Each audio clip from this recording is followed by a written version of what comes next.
pronto se van a librar de este módulo. En otros módulos, si no la quieren activar, pues son libres de hacerlo. En este, por favor, les repito que lo tienen que hacer.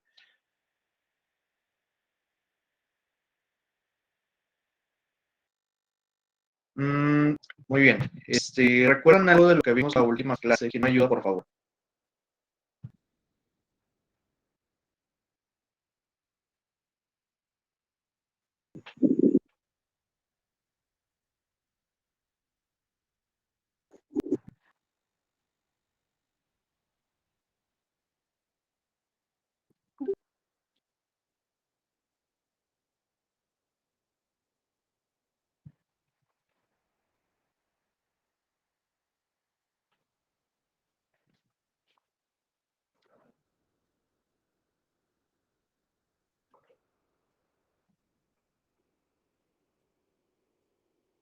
¿Alguien que nos recuerde que vimos la última clase?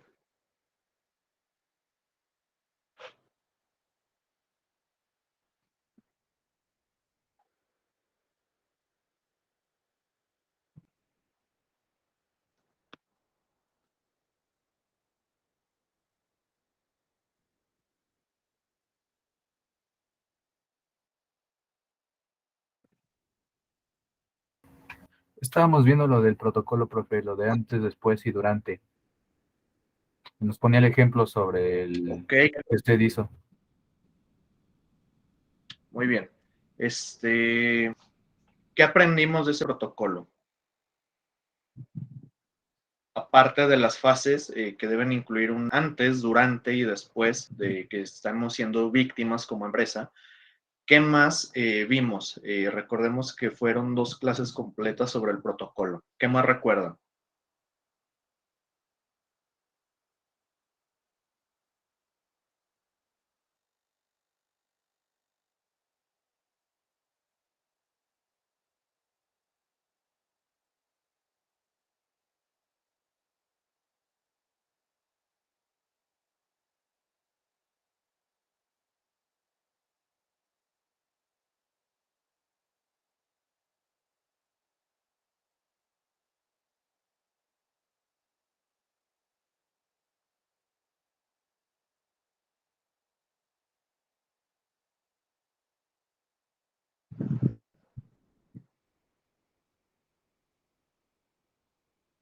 Ok, o nos quedamos mudos, o de plano no nos acordamos, o de plano no repasamos, o de plano no tomamos apuntes. Ok, en misma medida que ustedes solicitan el material que estamos teniendo sobre los módulos, al final del día, pues considero que no les van a servir de mucho, porque ni estamos participando, ni estamos poniendo atención. Entonces, les voy a seguir pasando el material, pero créanme que de nada les va a servir tenerlo ahí guardado si no estamos comprendiendo lo que estamos viendo.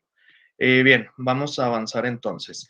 El día de hoy, ya como último tema de nuestro módulo, pues vamos a abordar tal cual el concepto de victimología corporativa como un nuevo campo en cuestiones de la intervención de las ciencias criminológicas.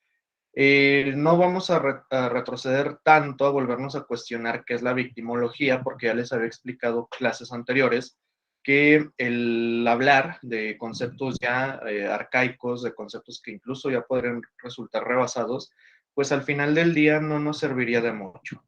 Entonces, ¿qué es lo que hicimos a lo largo del módulo? Pues básicamente estar entablando y también estableciendo cierto tipo de herramientas que vamos a abordar nuevamente el día de hoy, que no hemos abordado, posiblemente ya lo vieron en otro módulo, lo van a ver posteriormente, pero que son importantes de mencionar a la hora de que hablamos de victimología corporativa. En este sentido, espero que ahora sí vayan a tomar apuntes, porque recuerden que de estos temas que estamos viendo dependen en muchas ocasiones sus tareas, como la segunda que ya tienen ahí en el Classroom. Eh, Sobre esa tarea tienen que elaborar un protocolo y es lo único que les voy a decir, se supone que ya debieron haberlo consultado y les repito, las diapositivas no les van a servir de mucho si no prestan atención. Pueden tener ahí la información, pero yo les he puesto lo que sea que ni siquiera la van a consultar tiempo después. Entonces, por favor, pongan la mayor atención posible, no solamente en mi módulo, sino en el módulo de todos los demás colegas. Ahora, si lo vamos a ver nuevamente, respecto a que nos obligan a hablar de una victimología corporativa más que de una criminología corporativa. Al menos yo como criminólogo así lo veo. Debemos de retomar nuevamente estos factores que nos van a convertir a nosotros como empresa como una víctima. Entonces recordaremos la clasificación victimológica que ya habíamos analizado en clases anteriores. Como pudieron darse cuenta, esa clasificación victimológica dista mucho y es muy distinta a la clasificación que algunos otros autores de manera muy clásica pues ya nos han aportado. Háblese de von Henting, háblese de Mendelssohn incluso, háblese de todos los autores de criminología que todos conocemos y admiramos. Repito ejemplos de estas clasificaciones que ellos nos daban, cuando nos hablaban de una víctima culpable, de una víctima provocadora, etcétera, etcétera, etcétera.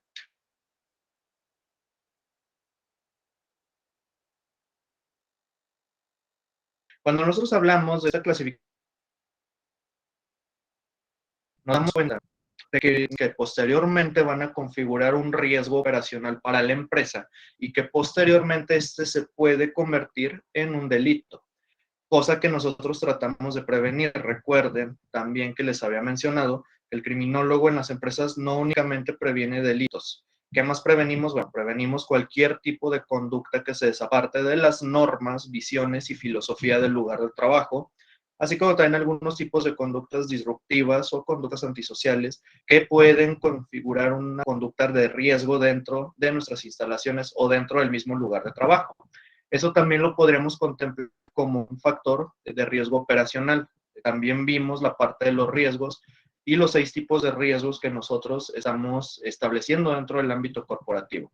Ahora, teniendo toda esta suma de factores, de conductas, etcétera, pudimos desglosar la clasificación victimológica en el entorno empresarial. Y dentro de esta clasificación encontrábamos a la empresa como víctima. Y encontrábamos que, por ejemplo, algunos factores que orillan a la empresa a convertirse en una víctima, pues pueden ir desde la competencia desleal con otras compañías, la negligencia y la carencia de protocolos. Los protocolos, pues ya los vimos en las sesiones pasadas. Y también vimos esto que les estoy mencionando, los riesgos operacionales que posteriormente configuran algún delito.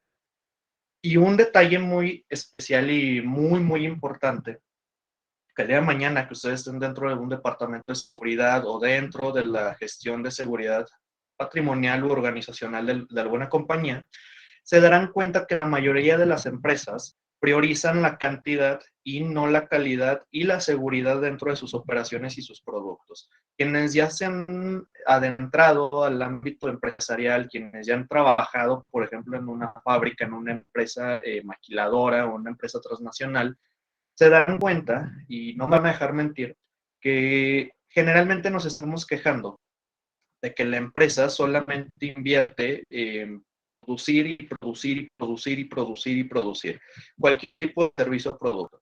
Más no le interesa realmente la calidad de sus procesos ni de su propio producto y tampoco la seguridad dentro de la misma compañía, dentro de las mismas operaciones y también la seguridad que implica el producto o los servicios que están brindando. Ya lo comentaba incluso Anaí cuando hablamos de esta clasificación, de que si nos podemos convertir victimarios al momento en que un cliente pues sale perjudicado por algo de nuestro producto o nuestros procesos. Y en ese sentido pues estaremos hablando de que si eso llega a suceder estaremos enfocándonos en una empresa que no está priorizando ni la calidad ni la seguridad. ¿Y qué es lo que sí está haciendo? Pues la cantidad. Incluso lo comentaba en las primeras sesiones, si no mal recuerdo, cuando les mencionaba que después de este confinamiento por el COVID-19, muchas empresas prometían y juraban que se iban a pegar a los protocolos de salubridad para prevenir los contagios.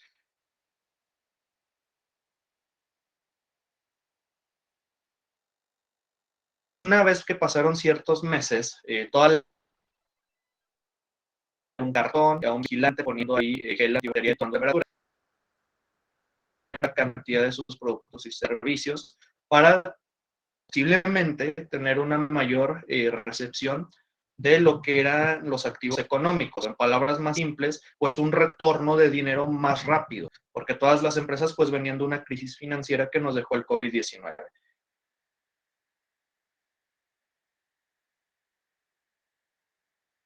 Por esta razón, a pesar de que esta cultura de priorizar las cantidades y no la calidad, ya la tenemos muy parecida, sobre todo en las empresas en México, esta pandemia posteriormente nos hizo no sensibilizarnos de una manera positiva, sino más bien vino a reforzar esta mala cultura que teníamos de priorizar cosas que generalmente no tienen que ver con la calidad y la seguridad. En términos más simples todavía, a las empresas les importa más el producto que están vendiendo que priorizar tu seguridad como trabajador y la calidad de los productos y procesos dentro de la compañía. Así de sencillo. Y esto posteriormente puede configurar a la empresa como una víctima, pero también como un victimario. ¿Por qué como una víctima? Bueno, pongamos un ejemplo muy sencillo. Supongamos que tú vas, compras un vehículo en alguna marca automotriz y posteriormente te accidentas, y te accidentas porque los frenos no funcionaron, y después haces un peritaje para saber por qué estos frenos no funcionaron, y al final del día te das cuenta que los departamentos de calidad de las operadoras no se dieron cuenta que los arneses eléctricos pues no estaban funcionando de la manera que deberían, hablando de los frenos, en el caso de los vehículos que dependen totalmente del arnés eléctrico para ello. Y hay que ponerle una cerecita sobre el pastel. Supongamos que este arnés tampoco estaba captando las señales eléctricas para poder activar la bolsa de aire en caso de un accidente. Y ya se te rompió el cuello, ya se te fracturó un brazo, ya te descalabraste en esta colisión vehicular. Y al final del día, pues, ¿quién tuvo la culpa? Posiblemente tú ibas bajo el límite de velocidad, ibas en tus cinco sentidos, posiblemente ni siquiera bebiste una gota de alcohol, pero sucedió que el accidente se origina a raíz de un fallo en la calidad de un producto que tú adquiriste como cliente. En este caso estamos hablando de que la empresa pues se convertiría en victimaria, pero también se convertiría en víctima en algo que nosotros conocemos como un riesgo financiero para la empresa. ¿Por qué? Bueno, porque posiblemente la empresa se va a enfrentar a demandas o a denuncias por parte de los clientes, que están en todo su derecho a hacerlo. Y el detalle aquí es que el vehículo salió con este fallo, ¿no?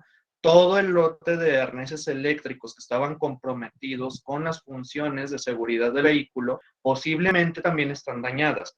Si se te va un arnés eléctrico que no estándares de calidad, posiblemente se te fueron otros 300. Y estaríamos hablando de que están los vehículos.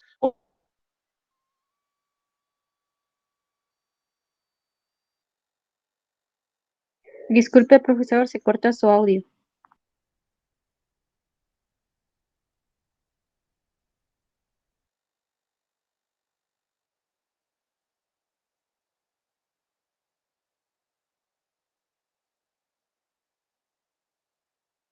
Sí, gracias, Aurora. También ya le comenté por chat.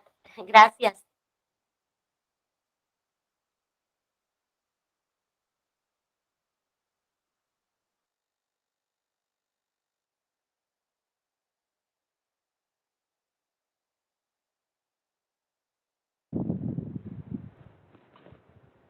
¿Ya me escuchan mejor así? Ya, maestro. Ok, perfecto. Entonces les mencionaba que de ahí la importancia de las cuestiones de estandarización dentro de nuestros mercados. ¿Por qué?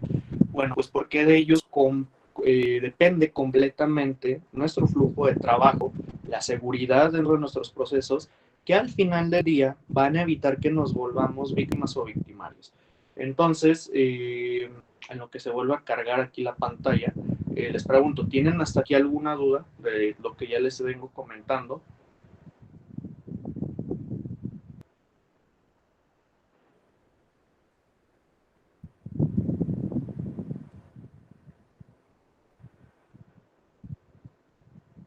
No, profe. Ok. Entonces, si nos vamos a las cuestiones estadísticas, al momento en que nosotros hablamos de la empresa como víctima, ¿cómo creen que andemos?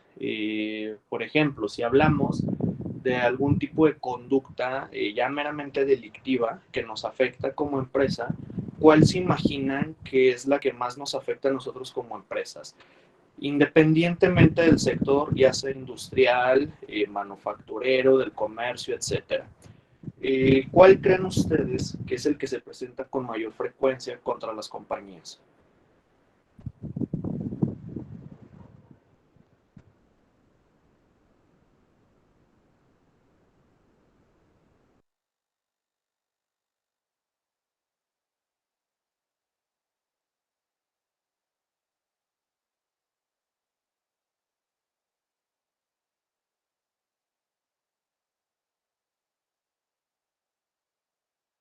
Profesor, ¿puede volver a repetir la pregunta? Sí, que si yo les pregunto a ustedes cuál creen que es el delito que mayor o en mayor frecuencia se presenta contra las empresas, ¿cuál creen que es? El robo. Fraude. Ok, por ahí. Extorsión. ¿Alguien más? ¿Quién? Extorsión. Sí, el delito de extorsión, muchas gracias a todos. El delito de extorsión es el que, permítanme.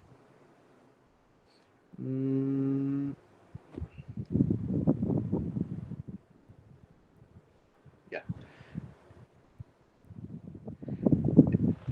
Ya, les comentaba, el delito de extorsión es el que sí, precisamente según las estadísticas, es el que en mayor frecuencia se presenta dentro de las compañías, al menos aquí en territorio mexicano.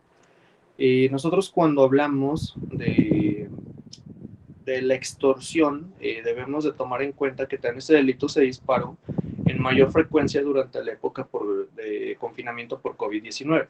¿Por qué? Bueno, pues porque básicamente todos estábamos utilizando plataformas digitales para nuestra comunicación y si lo vemos desde este sentido, pues estábamos más expuestos. Y es por eso que se empieza a disparar. Pero pasa y resulta que antes de la pandemia, este delito ya era el que se presentaba con mayor frecuencia para las empresas. Posteriormente a este le seguían otros delitos.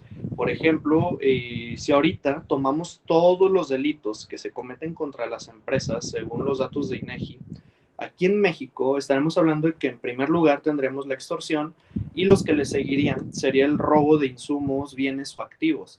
Aquí estamos hablando ya de todo el producto, mercancía, dinero, etcétera. También estaríamos hablando de que el consiguiente pues sería el delito de corrupción.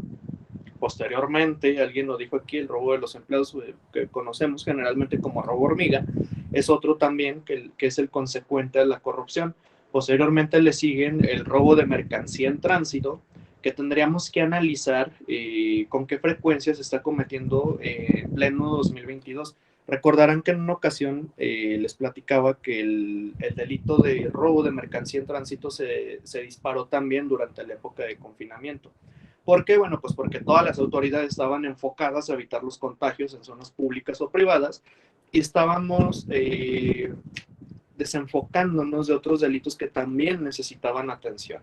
Entonces el crimen organizado pues vio una buena oportunidad para cometer lo que era el robo de mercancía en tránsito para posteriormente rematarla o incluso venderla más cara. Ahora, ¿qué le sigue a este delito? Bueno, estaríamos hablando de que el fraude también es uno de los que se presenta en mayor medida en México y también en la misma medida el robo de vehículo. Por último, pues otros delitos. Tengo yo aquí la diapositiva con la estadística, se las voy a poner porque es con la que me estoy guiando. Nada más que me sacó la red, no sé por qué. Pero bueno, me dicen si ya pueden verla.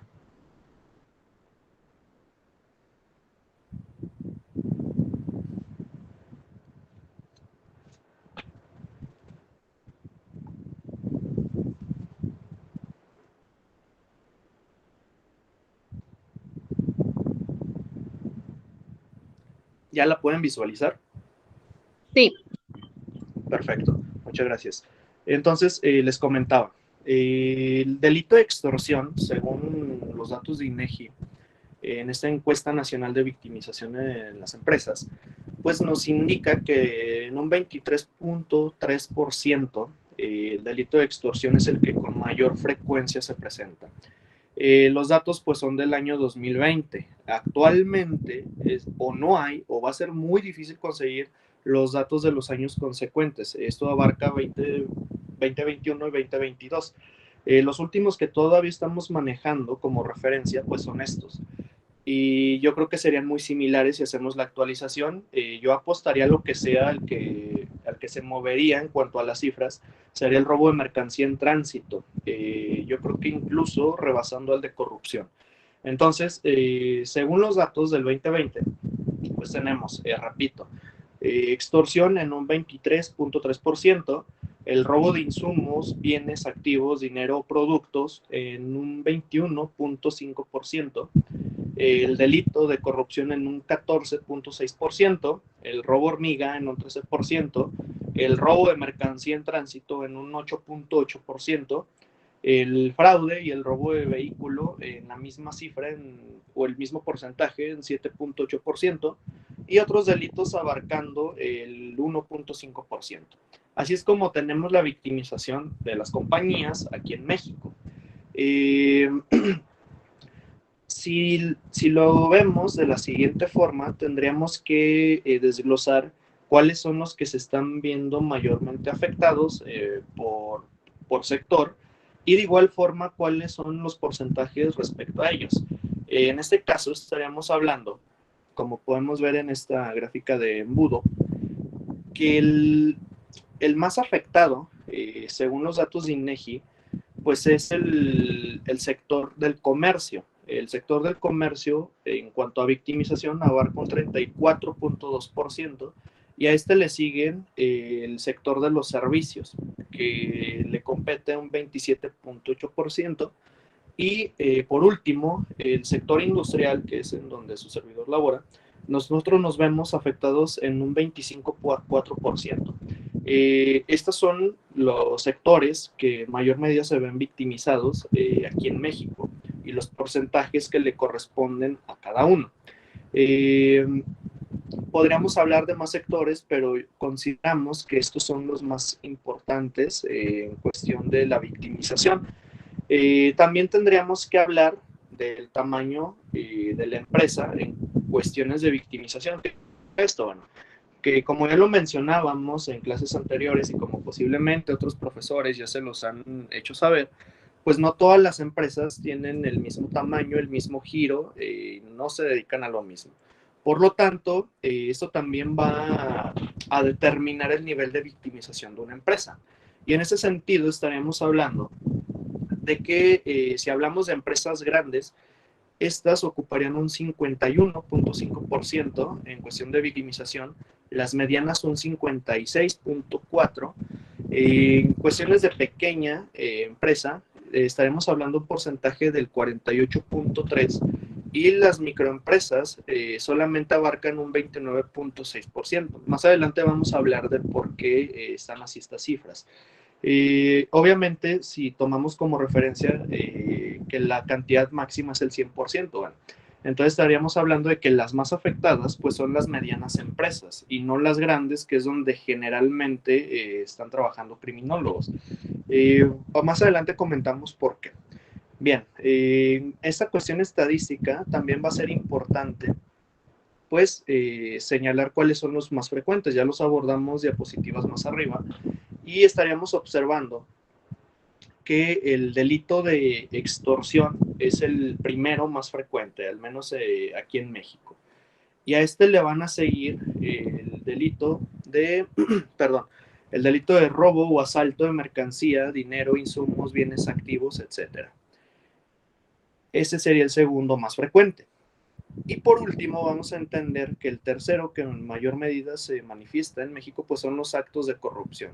Como pueden darse cuenta, todos estos delitos ya estaban previstos o estaban establecidos de igual forma en la clasificación victimológica que vimos en las clases anteriores. Esa clasificación también va a depender mucho del tipo de empresa, incluso del país del que estemos hablando en donde se está produciendo esta victimización. ¿Por qué? Bueno, pues porque recordemos que no en todos los países se le llaman igual a los delitos, no todos los marcos legales funcionan igual, etcétera. Entonces, enfocándonos aquí en México, pues estos tres serían los más frecuentes. Repito, extorsión, le va a seguir el robo o asalto de mercancía, dinero, insumos o bienes, y por último los actos de corrupción. ¿Y qué habíamos hablado sobre los actos de corrupción? Bueno, pues que generalmente aquí también se involucran servidores públicos o la iniciativa pública. Generalmente Secretaría de Seguridad Pública, Protección Civil, etcétera. Entonces, básicamente estos serían los que tenemos. También no olvidar que muchas empresas pues desvían fondos monetarios, algunas no declaran impuestos y pues también aquí estaremos hablando de este tipo de delitos que también se pueden contemplar dentro de los actos de corrupción porque, bueno, pues porque es sabido que en México hay empresas o empresarios que tienen contactos dentro de Hacienda, dentro del SAT, y esto pues hace que sea más fácil que estén evadiendo este tipo de impuestos. Por lo tanto, estaremos hablando de una corrupción de igual forma. ¿Tienen alguna duda hasta aquí?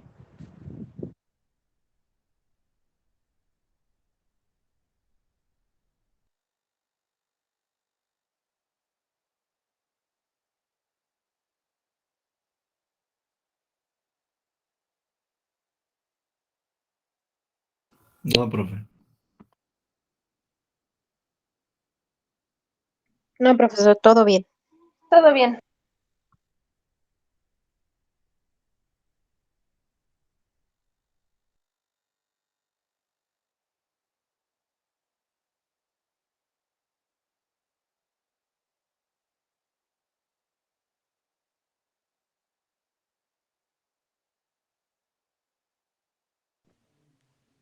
Ok, entonces vamos a seguir con la parte estadística. ¿Por qué? Bueno, pues porque tampoco queremos que se piense que la victimología corporativa es algo que nos sacamos de la manga para ese diplomado, cosa que no es así en lo absoluto. Muchas empresas, pues como se los dije, ya han estado desarrollando sus planes de gestión de crisis y hablar de victimología pues nos va a obligar a hablar de las estadísticas. Básicamente las estadísticas son la base fundamental de cualquier cosa que estemos estudiando. Entonces, en ese sentido, va a ser importante también hablar de las cuestiones de la cifra negra en cuestiones de las empresas.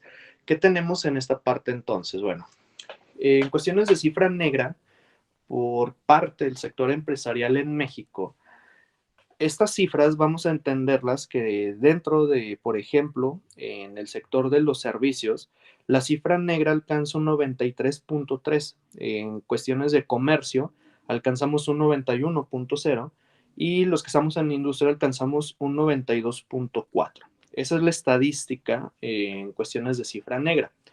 Y si lo vemos ahora desglosado por tamaño de empresa, nos vamos a dar cuenta de que las empresas grandes pues tienen una cifra negra del 68.3%, las empresas medianas un 77.3%, las pequeñas un 87.3% y las microempresas un 93%.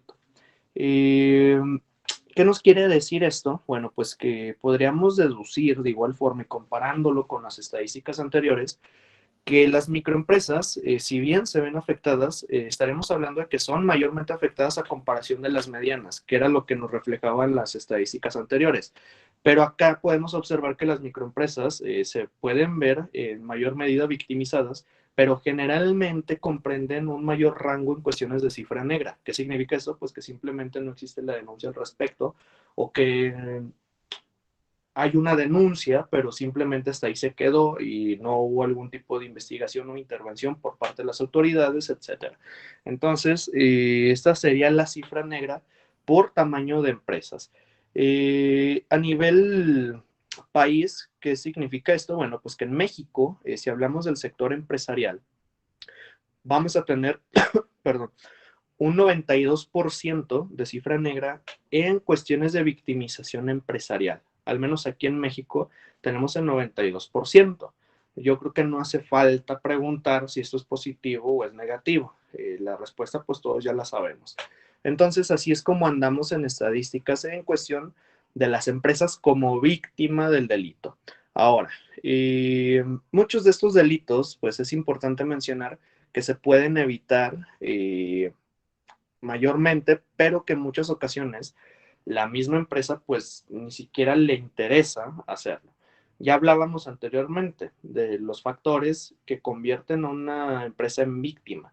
Ahora, si hablamos de la empresa como victimaria, ¿cómo andamos en ese sentido? ¿Qué factores habíamos hablado en clases anteriores? Bueno, habíamos hablado del desapego a normas, leyes, estandarizaciones y demás. El desapegarte a las normas internas de trabajo, el desapegarte a las leyes vigentes, ya sea en materia de la Ley Federal de Trabajo, en cuestiones de protección al medio ambiente, etcétera, también te puede convertir en victimario como empresa. Pero también la cuestión de las estandarizaciones. Recordarán que posiblemente ya sea el maestro Jonathan o algún otro colega ya les hablaba de las estandarizaciones a nivel global, que son las que mayormente nos ayudan a regular nuestros procesos y nuestra forma de trabajo. Si una empresa no se apega, por ejemplo, a ISO 9001, pues básicamente sus cuestiones de calidad van a estar por los suelos. Y estaremos hablando de una empresa que al no apegarse a las estandarizaciones de ISO 9001 en cuestión de calidad, pues podríamos deducir que su producto o su servicio pues va a ser deficiente para mí como cliente. ¿Qué pasa cuando hablamos, por ejemplo, de otro tipo de ISOs que están orientados a la seguridad y a la prevención? Pues pasa exactamente lo mismo. Si una empresa no se apega a estas estandarizaciones, de las cuales la mayoría de las empresas sí lo hace, pues estaremos hablando de que es una empresa insegura que en algún momento se puede convertir tanto en víctima como en victimario. ¿Qué otros factores tenemos? Bueno, la negligencia, ya sea con o sin dolo. Desde una pregunta muy sencilla. ¿Ustedes creen o consideran que las empresas saben lo que hace un criminólogo? Siendo muy honestos y autocríticos, ¿realmente piensan que las empresas saben qué hace un criminólogo? Supongamos que llegan a una entrevista de trabajo y, no sé, es una empresa automotriz, una empresa de calzado, y llegas solicitando trabajo, presentas tu currículum y lo primero que te van a preguntar es, ¿para qué necesito un criminólogo? Y la cuestión aquí es que muchas veces las empresas piensan que nosotros somos como los de CSI, como los de la ley y el orden, o que andamos recogiendo cadáveres y balas en la calle. Y aquí la pregunta siguiente sería esta. ¿Esto es culpa de la empresa? Yo diría que no. Y no es su culpa el no saber para qué sirve un criminólogo. Y aquí estaríamos hablando en esta parte de los factores de que esto sería una negligencia sin dolo. ¿Por qué? Bueno, estoy dejando pasar la oportunidad de tener profesionales en cuestiones de prevención y seguridad dentro de la empresa, pero no lo hago con la finalidad de simplemente no tenerlos. Es que simplemente las empresas no saben a qué nos dedicamos y no saben cuáles son nuestras funciones o qué tipo de actividades podemos hacer. Y también existe la contraparte. Hay empresas que lo hacen con todo el dolo del mundo. Por ejemplo, ya hablamos de este ejemplo de reclutar, por ejemplo, criminólogos para la empresa. Pero ¿qué pasa cuando hablamos de otro tipo de negligencias? En este caso, con dolo. Por ejemplo, las típicas pymes o pequeñas y medianas empresas del sector industrial que victimizan a sus empleados a un punto en que incluso se vuelven agresivos con ellos. Por ejemplo, ¿qué pasa con esas empresas maquiladoras que le trabajan a empresas más grandes? Los fines de semana, cuando se llega la hora de pagarle a sus colaboradores y que no les pagan con tal de retenerlos más horas extras, con tal de hacerlos trabajar el fin de semana o sus días de descanso sin goce de sueldo. Simplemente pues les niegan lo que es la parte de su sueldo para tratar de forzarlos a realizar actividades extra. Y esto pues ya es un daño patrimonial para el trabajador y es una violación a sus derechos como trabajador de igual forma y por consiguiente pues nos estamos convirtiendo en victimarios de nuestro propio empleado. Y aquí estaremos hablando de que es una negligencia con dolo y tienen toda la intención del mundo de hacerlo. Y esto automáticamente te convierte en una empresa que victimiza a sus colaboradores. ¿Qué otros ejemplos podemos tomar? Bueno, en las empresas más grandes, por ejemplo, cuando los empleados reportan situaciones de riesgo y la empresa es consciente de que tiene un factor de riesgo, pero no hace nada para poderlo mitigar o prevenir. Aquí estaremos hablando de que la empresa es consciente, pero no hizo nada. Por lo tanto, estaremos hablando de una negligencia con dolo. Hay ocasiones en que el riesgo se está manifestando, pero nadie se está dando cuenta y la empresa, al no darse cuenta, pues no puede prevenirlo. Estaremos hablando también de que si bien nadie le avisó a la compañía, pues se supone que las compañías deben de tener una buena administración de gestión de riesgos e identificación de los mismos para poderlos mitigar. Pero suele suceder que en casos de riesgos, por ejemplo, inherentes o riesgos residuales, pues muchas veces la empresa los deja pasar.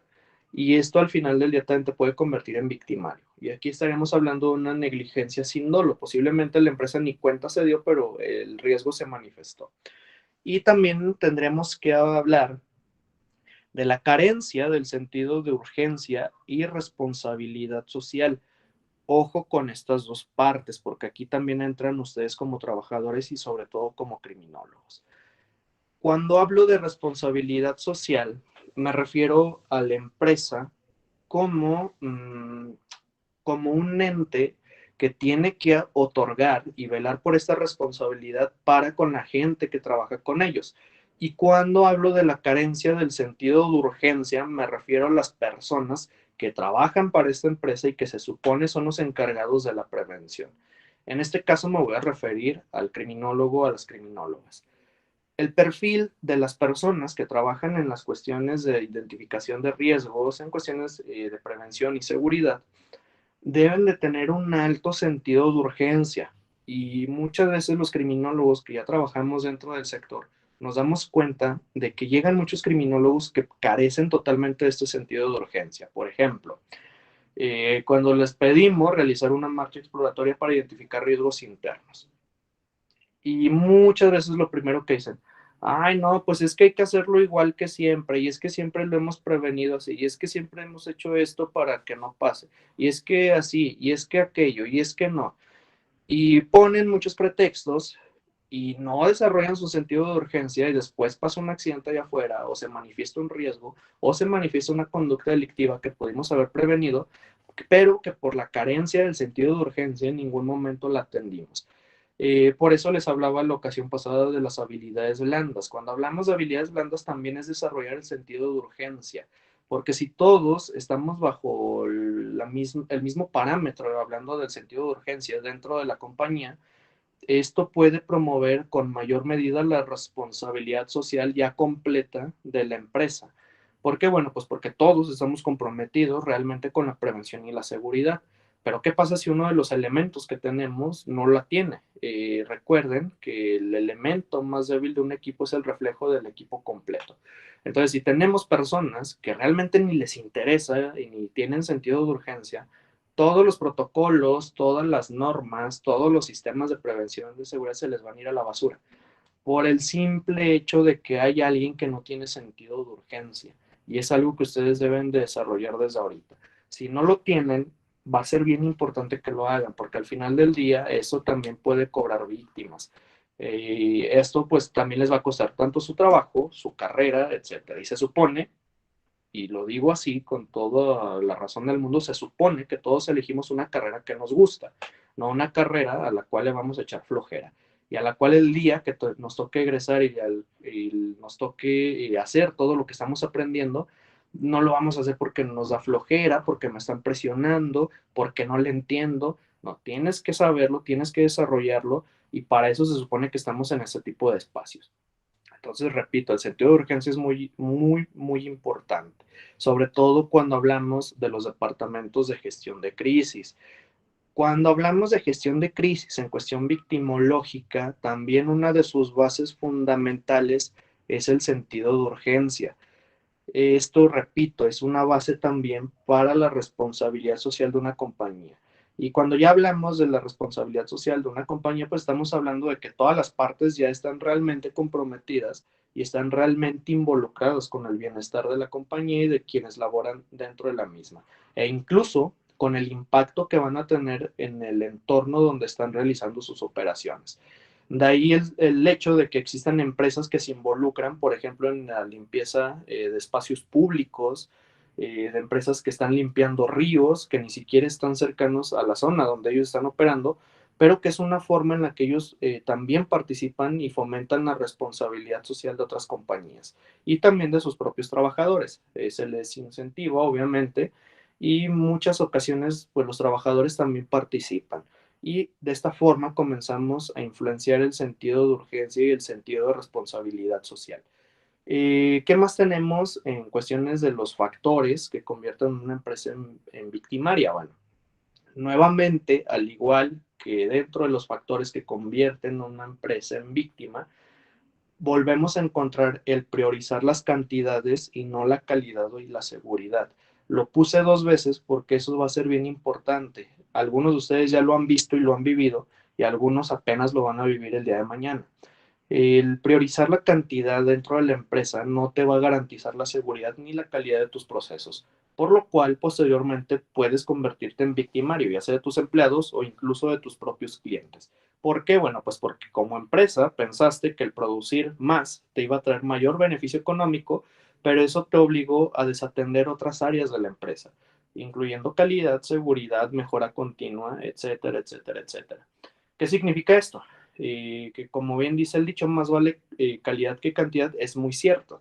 De nada te va a servir tener 100,000 vehículos allá afuera en el mercado, que al final del día puede que ni se vendan, y acá tener, no sé, 3 accidentes diarios dentro de la empresa, o tener al por mayor delitos de fraude que no estás tratando de prevenir.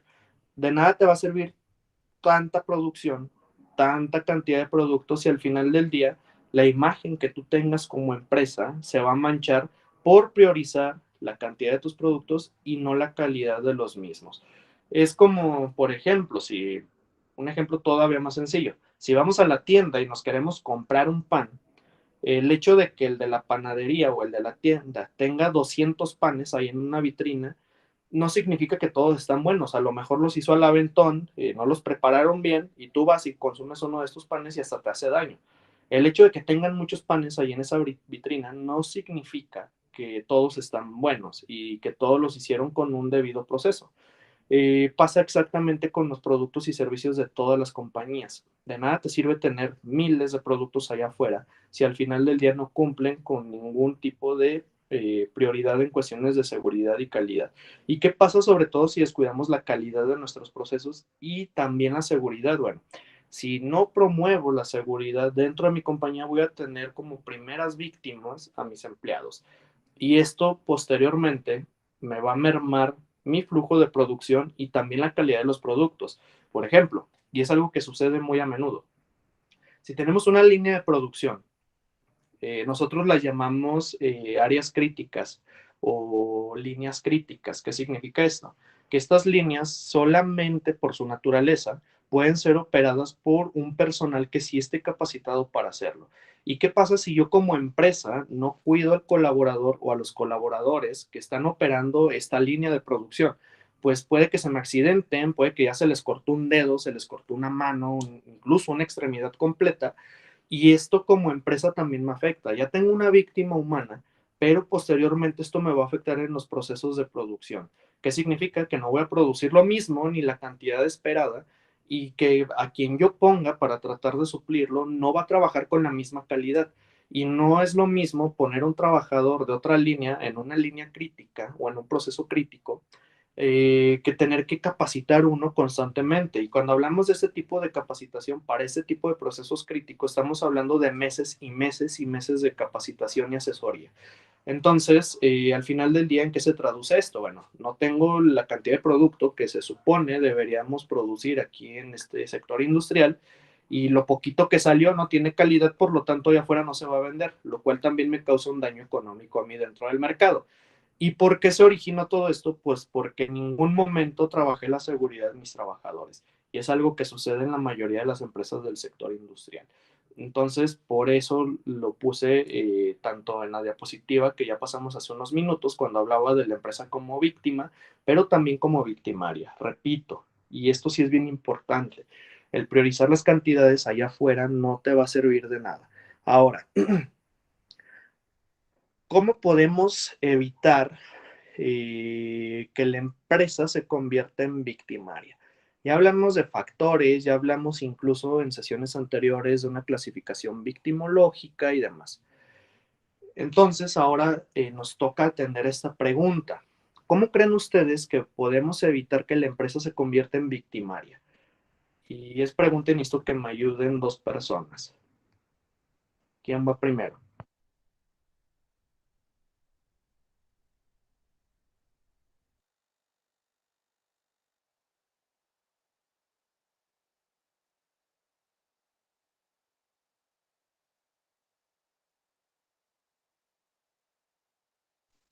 Yo.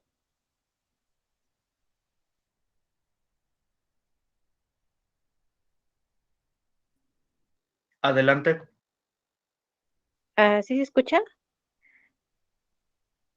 Bueno, como ya nos estaba comentando ahorita en las diapositivas anteriores, creo que para evitar que una empresa sea víctima debemos atender estos factores, ¿no? Tanto del el desapego a las normas y las leyes de estandarizaciones. Creo que es importante tener en cuenta estos factores y evitar que sucedan en la empresa.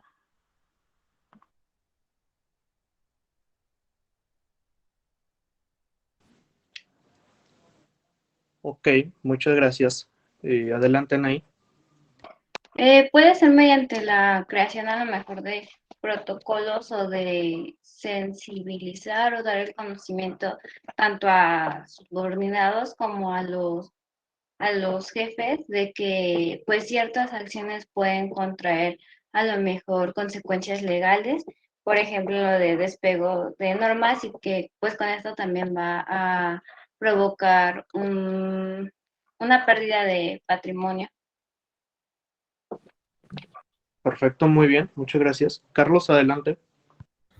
Pues podría ser que a los empresarios pues y a los trabajadores también se les empieza a dar como capacitaciones en cuanto a deontología y ética profesional para que de esa forma pues empiecen a ser más humanitarios, empiecen a pegarse pues, sí, a esa ética que se supone que deberían tener con su empresa, ¿no? Que se hagan humanamente responsables y de esa manera pues desarrollar y fomentar lo que es la empatía, ¿no? Que es algo que como criminólogos se nos enseña y se nos orienta para de esa forma, ¿no? Pues aprendan, ¿no? A cómo tratar mejor a los empleados, tratarlos bien, y pues ahí dentro de eso, pues empezar a ubicar cuáles son los focos rojos y en qué aspectos están fallando cuando se les den esas, pues sí, esas capacitaciones y esa orientación que como criminólogos podemos ofrecer para que pues los que están en niveles altos de las empresas pues puedan concientizar un poco más sus acciones de manera humanitaria.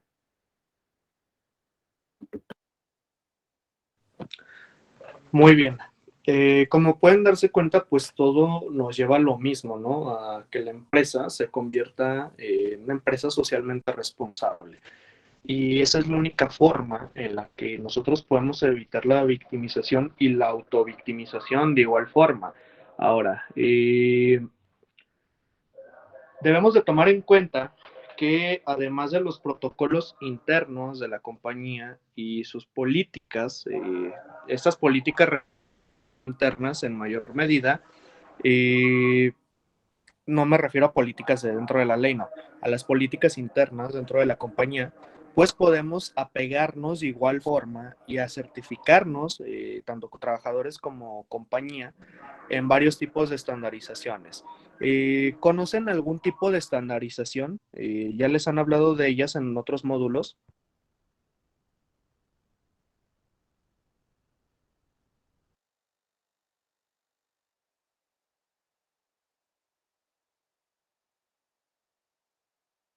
No, profe, que yo recuerdo, no. No, no.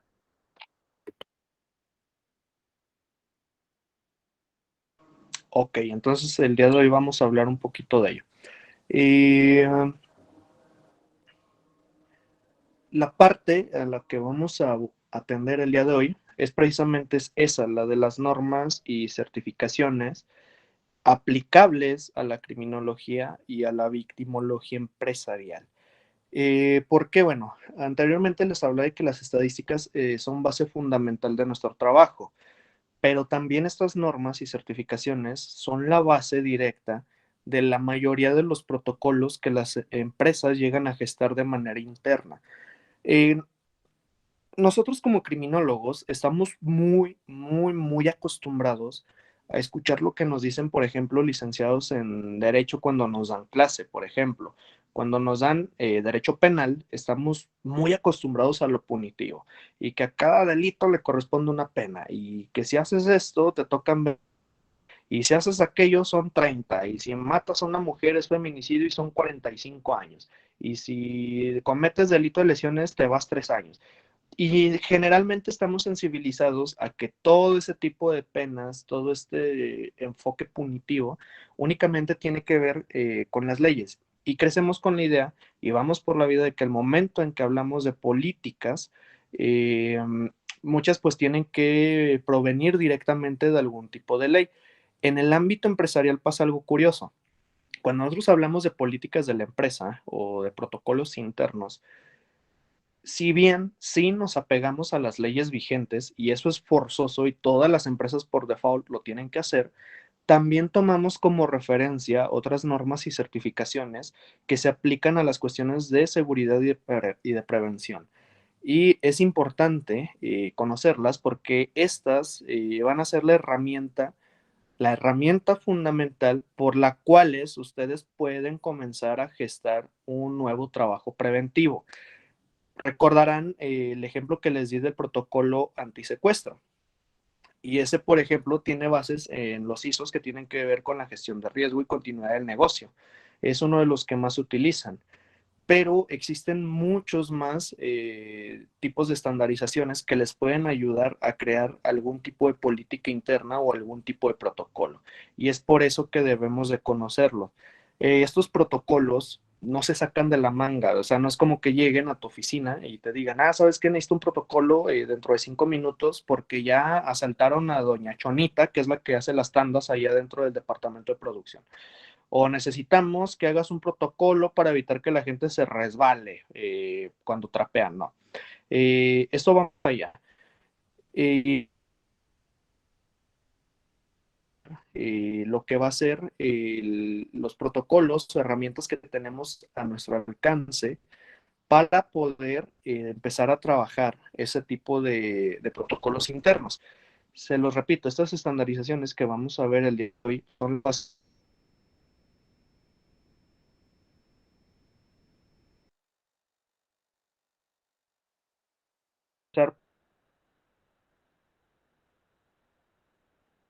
ya se los mencionaron, me extraña un poco porque regularmente es lo primero que nos enseñan. Tenemos ISO 31000 en lo que viene siendo la materia de gestión de riesgos. ISO 31000 es una estandarización a nivel global que se emplea en la mayoría de las empresas precisamente como su nombre lo dice para poder gestionar los riesgos a los cuales podemos estar expuestos. ¿Qué significa esto? Que si tengo riesgos operacionales, riesgos residuales, riesgos inherentes, que posteriormente me puedan vulnerar como compañía, debo de tener un plan de reacción. ¿Y cómo puedo comenzar a trabajar mi plan o mi protocolo dentro de la empresa? Pues vámonos a leer todo lo que nos dice ISO 31000. Ojo con esta parte. Los ISOs son individuales, generalmente los pueden encontrar en PDF en Internet, la mayoría están en inglés, por eso la importancia de dominar más de un idioma, como se los comentaba anteriormente, pero si le dan una revisada ahí en internet, puede que encuentren la mayoría de los ISOs que vamos a ver el día de hoy. En el caso de ISO 31000, pues puede que por ahí lo encuentren. Por favor, si en algún momento tienen oportunidad, échenle una ojeada y ahí van a encontrar todas las herramientas que ustedes necesitan para poder gestionar los riesgos. Y una vez que ya conozcan cómo funciona ISO 31000, pueden empezar a trabajar en la creación de protocolos internos para la compañía, como el que yo les mostraba anteriormente, que era el protocolo antisecuestro que manejamos en la empresa, que tiene como base estos dos, la gestión de riesgo y la continuidad del negocio. Recuerdan que les preguntaba, ¿qué pasa si secuestran al dueño o al jefe de la empresa? Pues la empresa no puede parar y debemos de tener continuidad del negocio para poder solventar nuestras operaciones. Y eso es algo de lo que se trabaja en ISO 22301, por ejemplo, que precisamente tiene que ver con la continuidad del negocio. Sí me extraña y debo confesarlo que no se los hayan explicado antes o que en sus escuelas no se los hayan enseñado. Son los dos que generalmente siempre se aplican en cuestiones empresariales. Ahora, no únicamente existen estos dos, existen más de 100 ISOs, pero el día de hoy vamos a hablar de los que con mayor frecuencia utilizamos. En ese sentido, pues vamos a desglosarlos uno por uno. Al día de hoy vamos a conocer de manera superflua lo que es ISO 9001, que como ya se los comentaba, pues es toda la parte de calidad. También vamos a conocer la norma SA 8000, la norma ISAE 3000, la NMX 025 SFI 2051, también el Supplier Social Compliance Standards, ISO 27001.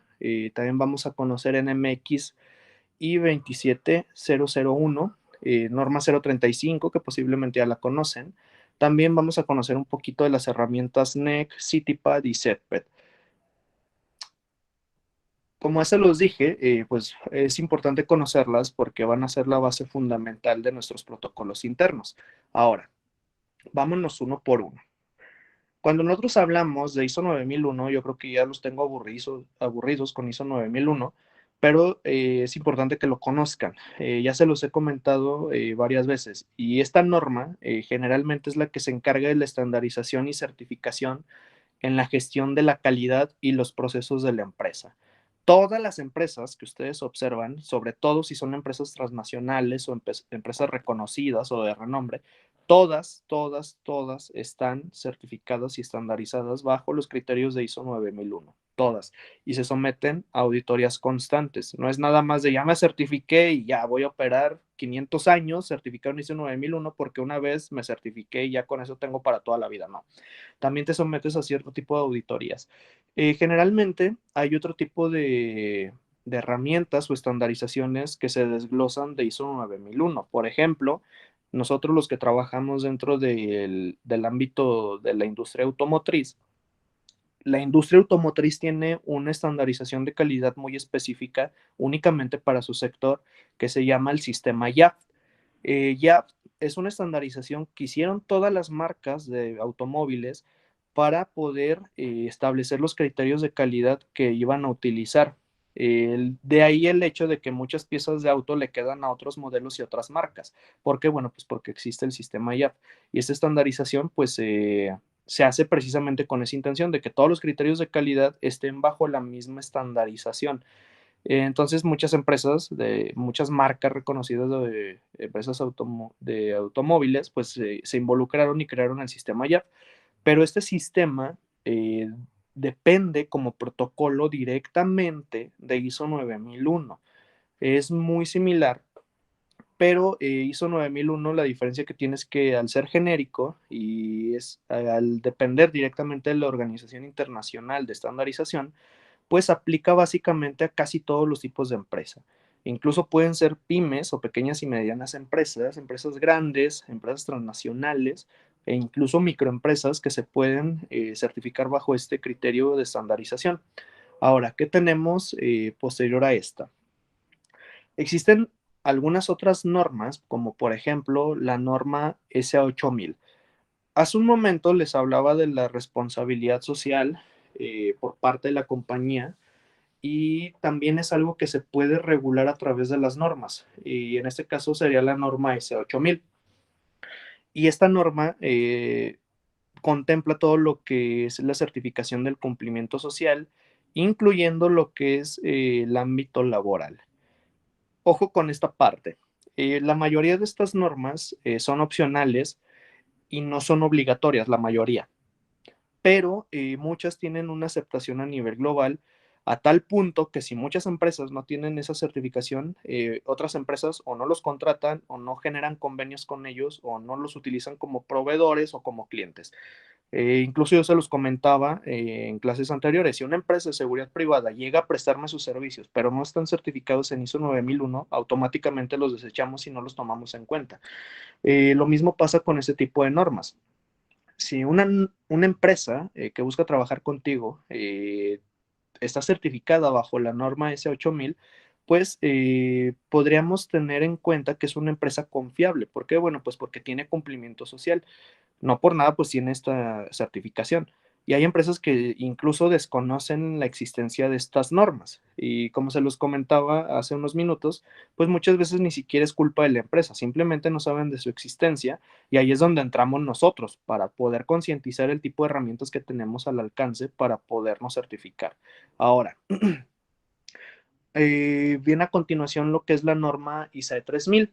¿Qué significa esta o de qué se encarga? Bueno, esta se encarga directamente también, de igual forma, del aspecto de responsabilidad social, pero se le añade otra cosa también. Aparte de la responsabilidad social, aquí también vamos a tomar en cuenta el comportamiento ético de las empresas. Hace un momento, un compañero que participaba mencionaba la parte de la ética, ¿no? De los trabajadores y de la empresa como tal. Y una de las herramientas que nos puede ayudar en ese sentido, pues es la norma ISAE 3000 que contempla directamente, como ya lo dije, toda la parte de la responsabilidad social y el comportamiento ético que vamos a tener como empresa. ¿Por qué? Bueno, pues porque recordemos que la empresa en el plano legal pues también es considerada como una especie de persona. Por lo tanto, debe de tener también un comportamiento ético como tal y de aquí pues vamos a pegarnos directamente a la norma ISAE 3000. ¿Qué otras tenemos? Bueno, tenemos una que es mexicana, porque no todas son de Estados Unidos o de Noruega o de Alemania. Incluso en México también tenemos este tipo de normas. Y una de ellas es la NMX 025 SFI 2051. ¿Qué significa esta? O de qué trata? ¿O qué es lo que busca trabajar? Pues es una norma meramente mexicana que busca regular y certificar a las empresas en cuestiones de igualdad laboral y no discriminación. Se han dado cuenta, y yo creo que esto a algunos les ha tocado vivirlo, a algunos otros espero que nunca les pase, pero por ejemplo, hay empresas que todavía te discriminan, por ejemplo, cuando tienes tatuajes. Y llegas a una empresa transnacional y no te quieren dar trabajo porque tienes tatuajes. Tienes todo el perfil, tienes toda la preparación. El único detalle es que tienes un tatuaje y a lo mejor el tatuaje es un infinito que se puso muy de moda hace unos años y mucha gente trae un infinito ahí en la muñeca, o a lo mejor traes los 3 puntos o la BL de los vatos locos de la película, o traes, no sé, a Piolín si eres una tía o lo que te guste. El detalle es que muchas empresas pues no te quieren porque traes ese tatuaje y ese tatuaje, ojo con esa parte, porque también hay muchos criminólogos que automáticamente también criminalizan a los que traen tatuajes. El tatuaje realmente no significa algo, mucho menos una connotación criminal o delictiva en las personas. Y muchos criminólogos incluso asisten a conferencias, a congresos donde les dicen, vamos a hablar del tatuaje y la criminalidad. No, eso no tiene ningún tipo de relación. Y eso es algo que muchas empresas todavía siguen practicando. A la hora de que tú vas y no te quieren porque ya te vieron un tatuaje muy pequeño en la mano, o en el brazo, o en el cuello, o incluso en la cara, ¿por qué no? Cada quien es libre de tatuarse en donde mejor le plazca. El detalle aquí es que muchas empresas siguen discriminando por ese tipo de cuestiones. En otros casos todavía más tristes, hay empresas, tanto pymes, medianas o grandes o incluso transnacionales, en el caso de las mujeres, que llegan a impactar directamente en su derecho al libre desarrollo y a sus derechos humanos. Por ejemplo, cuando eres mujer y vas a una empresa transnacional y pasaste todo el filtro de selección, los exámenes médicos de igual forma, pero te hacen una última evaluación o una última entrevista, como muchas empresas acostumbran, y te preguntan, ¿tienes planeado ser mamá de aquí a tantos años? Y les dices sí. Y dicen, bueno, entonces no pasaste el filtro y nosotros te hablamos después. Y te discriminan porque dentro de tus planes está el ser mamá.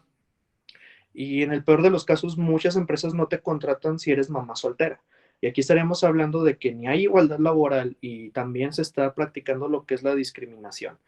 ¿Qué pasa con empresas que poco a poco empiezan a abrir sus puertas a personas con estas características? Por ejemplo, que llegas a una empresa transnacional ubicada aquí en México y esta empresa tiene como gerente o como dueño una persona que está totalmente tatuada. Bueno, podríamos deducir que estas empresas están certificadas en MX025. ¿Por qué? Bueno, pues porque esta es la que regula y certifica que estas empresas comprenden todo lo que es la igualdad laboral y también practican la no discriminación y también la previenen. Entonces podríamos darnos cuenta que muchas empresas poco a poco ya están abriendo sus puertas de unos años a la fecha en este sentido. ¿Por qué? Bueno, pues porque muchas ya no te discriminan por tener tatuajes, muchas otras ya no te discriminan por ser madre soltera, muchas otras incluso ya no te piden carta de antecedentes penales. Muchas empresas todavía te piden carta de antecedentes penales, pero muchas otras no. ¿Por qué? Porque muchas ya están involucradas con esta parte de NMX025. No es como que alguien haya llegado un día y sabes que está mal lo que está haciendo, no. Simplemente están certificándose en ese tipo de normas y esto las obliga a ser empresas inclusivas. ¿Qué pasaba todavía hace más tiempo? Bueno, hace unos 20 años o unos 30 años, si llegaba una persona homosexual a pedir empleo, pues no se lo daban por el simple hecho de que era una persona con algún tipo de preferencia u orientación sexual distinta a la norma social que establecía en aquella época lo que era lo bueno y lo malo. Actualmente ya no funciona de esta forma y muchas empresas son totalmente inclusivas. ¿Por qué? Bueno, pues porque existen este tipo de normas. Y una de estas normas es una norma mexicana, que es la que tenemos aquí en pantalla. Y así podemos dar más ejemplos. Por ejemplo, hace mucho tiempo, las empresas transnacionales pues comprendían para la reclutación de personal edades comprendidas entre los 18 a los 35 años. Actualmente te puedes dar cuenta que ese tipo de empresas incluso ya contratan gente que ya estaba pensionada y ya no las están discriminando por ser adultos mayores como sucedía hace mucho tiempo. Y todo esto, pues al final del día es positivo. Todos tenemos derecho al trabajo y a que no nos discriminen porque tengo un tatuaje o porque soy madre soltera o porque entre mis planes está ser mamá en un futuro.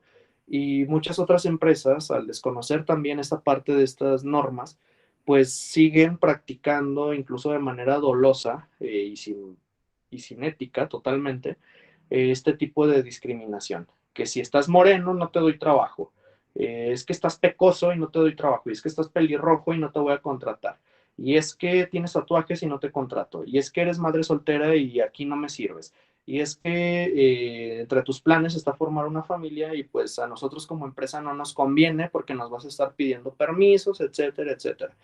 Y pues básicamente esta norma se crea con la finalidad de evitar y mitigar todo ese tipo de prácticas sin ningún tipo de ética por parte de las compañías. Y así de esa forma, pues al certificarnos bajo NMX025, pues podemos hablar de que es una empresa que practica la igualdad y la no discriminación. Y tenemos todavía más. Por ejemplo, cuando hablamos del Supplier Social Compliance Standards, debemos de entenderla como una especie de auditoría en cuestiones de cumplimiento social que se va a aplicar a los proveedores que quieren formar parte de nuestra cadena productiva o de nuestra cadena de suministro en distintos tipos de sectores, generalmente en el ámbito industrial. ¿Qué significa esto? Bueno, recuerdan cuando hablábamos de la globalización. Cuando hablábamos de la globalización, mencionábamos que actualmente la mayoría de las empresas están conectadas de alguna forma y que nosotros también debemos de velar por, por cuidar el hecho de que las empresas que están relacionándose con la empresa en la que nosotros trabajamos, pues tengan algún tipo de cumplimiento, ya sea social o en algún tipo de certificación o norma. Se los comentaba como ejemplo muy sencillo. Si una empresa de seguridad privada llega y me ofrece servicios, pero no tiene certificación en ISO 9000, simplemente no la contrato. Ese tipo de auditoría en Supplier Social Compliance funciona de forma muy similar, pero en cumplimiento social. ¿Qué significa esto? Que si yo soy una empresa que está certificado bajo algún ISO o alguna norma que regule el comportamiento social de la compañía, debo de relacionarme con empresas que de igual forma lo sean. Y el Supplier Social nos ayuda a esta parte. Porque, bueno, pues vamos a auditar a la empresa que busca trabajar con nosotros y relacionarse dentro de nuestro mercado o dentro de nuestra cadena productiva. Y en caso de que no tenga algún tipo de cumplimiento social, pues simplemente no nos relacionamos con la misma. ¿Por qué creen que no nos tenemos que relacionar con este tipo de empresas? Muy independientemente de si, ay, es que si lo hacemos y generamos algún tipo de convenio o colaboración, vamos a ganar millones. ¿Por qué creen que las empresas no lo hacen? ¿Cuál sería el impacto negativo que tendríamos si una empresa que está relacionada con nosotros no tiene cumplimiento social? ¿Qué se imaginan que sucedería?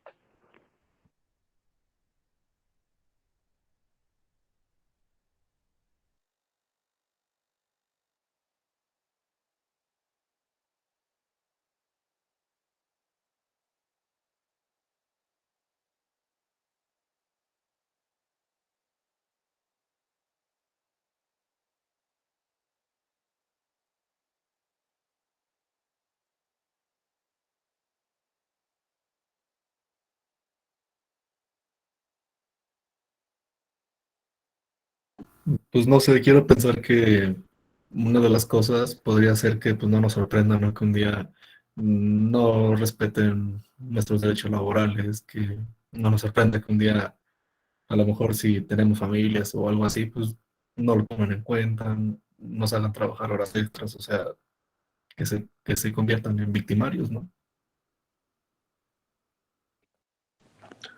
Por una parte, eso podría pasar, pero en ese sentido estamos hablando de terceros o de proveedores que se quieren involucrar con nuestra empresa. El ejemplo que pones es bueno, nos pueden victimizar, sí, pero esto puede escalar incluso a instancias más graves. Por ejemplo, supongamos que tú y yo tenemos una empresa y la empresa de Carlos es conocida porque tiene un comportamiento social bueno, porque tiene responsabilidad social tanto en el entorno donde están operando, tanto con sus colaboradores, con la familia de los mismos, y es conocida por dar sus prestaciones más por encima de la ley y por respetar los derechos humanos y laborales de la gente que trabaja con Carlos. Y supongamos que llego yo y que tengo una empresa que a lo mejor le quiere prestar algún tipo de servicio funcionando como proveedor para la empresa de Carlos. Supongamos que él es una empresa automotriz y yo soy un proveedor de llantas de vehículo. Supongamos que yo llego y Carlos no aplica el Supplier Social Compliance en cuestiones de estandarización para auditar que yo sí tengo el mismo cumplimiento social que su empresa. Supongamos que ya nos relacionamos y que dentro del mercado es conocido que estamos trabajando de manera conjunta y que el día de mañana dentro de mis instalaciones se me muere una persona por un accidente que no prevení desde un principio. Y también supongamos que esa misma semana sale una noticia, no sé, por ejemplo, de algún gerente que está cometiendo acoso sexual contra las compañeras de trabajo. ¿Esto cómo me va a dejar a mí como empresa? Bueno, como una empresa que no previene, que no participa en la seguridad y de igual forma que fomenta este tipo de prácticas o abusos. Y Carlos también se va a ver involucrado en eso porque es una empresa que trabaja conmigo y yo trabajo con él. Entonces, cuando el día de mañana vean un vehículo que ellos producen y que trae nuestras llantas, van a decir que también dentro de su empresa hay este tipo de personas, o que dentro de su empresa también se muere gente, o que dentro de su compañía también hay personas que acosan o que incluso llegan a violar. A ese sentido y esa escala llega a trascender la importancia de auditar el cumplimiento social de los proveedores que nosotros tenemos. En términos más sencillos, como se dice vulgarmente, si tu proveedor se quema, tu empresa también se quema. Y ya te quemaron en el Face y ya salió en todas las redes sociales que tu empresa no es socialmente responsable y ahí aparte ahí sale toda la lista de empresas junto con las que esta empresa está colaborando y a todas las atacan por igual. ¿Por qué? Bueno, pues porque no se encargaron de auditar que todas las empresas con las que colaboran pues tengan ese tipo de cumplimiento social a ese nivel escala. Y al final del día, pues nosotros nos veríamos afectados en nuestra imagen como empresa y esto nos va a afectar económicamente porque muchos inversionistas ya no van a querer invertir su dinero con nosotros, vamos a perder clientes porque también está muy de moda la cultura de la cancelación y ya me cancelaron como empresa y ya nadie quiere consumir mis productos porque ya me quemaron en el Face y en las noticias y en la radio y todo el mundo se dio cuenta. Por eso la importancia de auditar esta parte del cumplimiento social. Si tú no lo haces, otra empresa que no se está pegando al Supplier Social Compliance, pues al final del día también te termina afectando a ti, que probablemente pasaste 10 años como empresa fomentando el cumplimiento social, pero por no revisar que uno de los proveedores o empresas que están relacionadas contigo lo hiciera, pues también te pasó a quemar a ti, o también te pasó a dañar como empresa, como imagen, y dentro del mismo mercado donde están operando. Por lo tanto, al final del día es algo que te afectó. Y si te afectó a ti y tú le prestas servicios a otra compañía más grande, probablemente esa empresa va a cortar nexos comerciales contigo. Entonces, ya nos imaginaremos el impacto que va a tener este efecto en cadena por no auditar algo desde el principio. Por eso se los comentaba de una forma muy sencilla anteriormente. Si una empresa de seguridad, a la compañía donde yo trabajo, y nos piden prestarnos sus servicios y no están estandarizados en ningún tipo de norma que garantice los procesos de trabajo, automáticamente la desechamos y no la tomamos en cuenta. Y esto pasa también con otros tipos de empresa. ¿Qué más tenemos? Pues tenemos la ISO 27001. En este caso, vamos a pasar a otro tipo de riesgos que podemos encontrar también dentro del ámbito empresarial, y nos daríamos cuenta que ISO 27001 se encarga de las cuestiones de la certificación de nuestros procesos de seguridad de la información, sobre todo en esta etapa de pandemia y post-pandemia. Porque, bueno, todos estábamos trabajando en home office y muy bonito todo y qué chido, ya no me voy a levantar a las 4 de la mañana para irme a trabajar y ahora trabajo desde mi casa y me levanto hasta las 10, pero mi empresa no está certificada en ISO 27001. Y dentro de 2 meses ya hubo intrusiones a nuestros sistemas de trabajo, a nuestros correos, hubo vacío de cuentas bancarias de la empresa. Y pues al final del día todo sucedió porque no estábamos estandarizados en ISO 27001. ¿Qué significa esto? Bueno, pues que si tú estás estandarizado en ISO 27001, pues los procesos de seguridad de la información de cierta forma van a volverse un poco más seguros, válgame la redundancia, y esto va a ayudarte a mitigar otro tipo de delitos, por ejemplo, el robo de información, el espionaje industrial, el fraude, la extorsión, entre muchos otros más.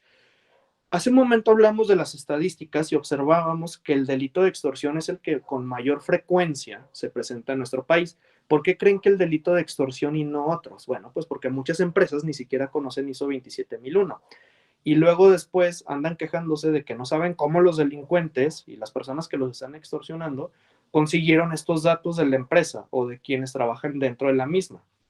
Pues porque simplemente no están cuidando los procesos de seguridad de su información. Y los correos que mandan, pues ya los vio un delincuente, los mensajes de texto también, incluso llegan a infiltrarse dentro de las mismas filas de trabajo. ¿Por qué? Bueno, pues porque no fuimos capaces de prevenir nuestros procesos de la seguridad de la información. Y cuando hablamos de información me refiero absolutamente a toda la información de la empresa y de quienes trabajan dentro de la misma. Por ejemplo, si llegan a dar con las cuentas bancarias de una compañía, esto significa que también conocen las cuentas bancarias de varios de los colaboradores y eso también te puede incluir a ti. O por ejemplo, que una empresa no genere su propia intranet o su propio sistema de comunicación interna. Esto significa tener un sistema de comunicación tipo correo, tipo WhatsApp o Telegram, pero que sea propio de la empresa, que únicamente se utilice dentro de la misma para garantizar la seguridad de la información que manejamos dentro de ella. No es lo mismo que yo por WhatsApp le mande a mi jefe información delicada sobre nuestros procesos o sobre información confidencial que tenemos dentro de la empresa y que posteriormente él se lo mande a otro gerente y luego que lo anden rolando ahí entre varias personas en WhatsApp, porque al final del día esto se va a filtrar de alguna u otra forma. ¿Qué es lo que hacemos? Bueno, pues tenemos un intranet que funciona similar a Telegram, tenemos un correo muy similar al Gmail, pero que está diseñado por los ingenieros en sistemas de la propia compañía. Entonces, esto nos vuelve más eficientes a la hora de prevenir los procesos de seguridad de la información y dejamos de utilizar los que todo el mundo usa. Adelante, Javier. Sí, profe, buena pregunta. Digamos, si después de que ya se certificó una empresa, pero después, por ejemplo, en esta que es la 27001, pero después hay un fallo, ¿se pierde esta certificación? No, te tienes que recertificar. Y como se los decía, no son para siempre porque constantemente te están auditando. Y para que mantengas la certificación independientemente de si hubo un fallo dentro de los procesos, pues tienes que estar bajo los criterios o parámetros que la auditoría te pide dependiendo del tipo de ISO. En este caso, por ejemplo, si supongamos que ya nos robaron datos porque no supimos prevenirlo, tendríamos que analizar qué fue lo que falló y esto nos llevaría a lo que mencionábamos en clases anteriores, cuando hablábamos de la actualización de nuestros protocolos. Si algo falló es porque una parte de nuestro protocolo es débil, por lo tanto es la que debemos de reforzar y una vez reforzada se te vuelve a auditar para que cumplas las estandarizaciones que el ISO te pide. No se pierde, simplemente te sometes a otro tipo de auditorías para poder reforzarla. Es algo que, por ejemplo, también sucede con los criterios de calidad en ISO 9001. Es muy recurrente que la mayoría de las empresas tengan fallos en su calidad y en sus procesos, pero no significa que la pierdan. Simplemente los vuelven a actualizar y los vuelven a estandarizar para hacerlos más precisos. Y sobre esa marcha van trabajando. Posteriormente los auditan para saber si este protocolo que están haciendo es pues redituable y está funcionando. De lo contrario, pues tienes que cambiar la interacción que están teniendo. Adelante, Fernanda. Me tocaron algunas auditorías de 27001 y creo que lo que recuerdo es cuando hay una falla o algún área de oportunidad, nos lo mencionaban, normalmente te multan, dependiendo de la empresa. Sí, pero al final del día la multa pues la paga la compañía como tal, nosotros no. Lo que te puede pasar, y eso se lo voy a confesar, una vez me pasó, sí te regañan muy feo y sí te multan también, pero al final del día lo que hacen es precisamente trabajarlo como área de oportunidad. Cuando te auditan, sí lo manejan con esa terminología, no te dicen, hay un problema o hay un riesgo, no. Generalmente lo llaman área de oportunidad. Y se te despliegan, dependiendo del tipo de ISO, varios tipos de protocolo que puedes implementar para mejorar esta área que tienes que reforzar. Y sí, de la multa, pues si no te salvas, pero evidentemente no es una multa que vayas a pagar tú, sobre todo si trabajas en una empresa transnacional. A veces ni cuenta te das de que los multaron. Por eso también, cuando va a haber una auditoría de este tipo, por ejemplo, en ISO 27001, ISO 9001, sistemas llave y demás, generalmente las empresas capacitan a todos los colaboradores semanas antes para sensibilizarlos y saber en qué estamos fallando. Y aquí también volvemos a hacer auditorías, volvemos a hacer auditorías internas, volvemos a hacer identificación de riesgos y demás para saber a qué estamos expuestos antes de la auditoría. Y esa es una forma en la que nosotros podemos mitigar que al final del día nos multen, porque eso también nos va a generar un riesgo financiero, como bien lo señala Fernanda. Una multa, pues es una multa muy, muy cara. O sea, no estamos hablando de una multa como la del tránsito que te paró porque traías aliento alcohólico. Estamos hablando de multas en algunas ocasiones que incluso superan la cantidad de millones de dólares, dependiendo del tipo de empresa. Claro está, no a todas las van a multar de la misma forma y también va a depender del tipo de hallazgo que haya. Entonces, sí, existe una multa, pero también existe esta parte de reforzar el área de oportunidad. Y afortunadamente, pues sí se presta para ello. Lo malo sería que te quitaran la certificación, pues automáticamente ninguna empresa pues se certificaría, porque es como someterte, ¿no? A que te estén multando a cada rato. Por ejemplo, si hablamos de sistemas de calidad, hay muchas empresas que cada rato las multan. Y aún así, pues se siguen certificando, porque al final del día esto les resulta más redituable que el hecho de no estar certificadas. ¿Por qué? Bueno, pues por lo que ya hablábamos, de si una empresa te está buscando para que colabores con ellos, lo primero que van a buscar es que también estés certificado. Por eso muchas empresas lo hacen, a pesar de que te puedan llegar a multar, de que no pases alguna auditoría, pues es algo que trabajas todos los días y que tienes que estar trabajando constantemente. Recordarán que incluso en una ocasión yo les comentaba, es que hay gente que audita cada mes, hay gente que audita de manera bimestral o cada 3 meses, gente que audita de manera interna, obviamente, cada 6 o cada año. Nosotros, o al menos yo recomiendo que audites las áreas que tienes a tu cargo todos los días, mínimo una vez. ¿Por qué? Bueno, pues porque esto va a blindarte de todos los riesgos que puedan manifestarse ahí. y de todas las áreas de oportunidad que posiblemente algún día se puedan manifestar. Entonces, eso es lo que sucede. Sí existen multas, pero te tienes que someter a evaluaciones constantes. De ahí en más, pues no llega a suceder algo más grave. Al final del día, todos nos conviene como empresas estar certificados. Entonces, no es como que te la vayan a quitar y ya. ¿No? Sí tienes que pagar, pero tienes la oportunidad de mejorar las áreas de oportunidad. Y pues de esto muchas veces pues ya se encargan algunos otros departamentos. En nuestro caso es el departamento de mejora continua el que se encarga de atender ese tipo de situaciones. Pero como, perdón, pero como se los decía,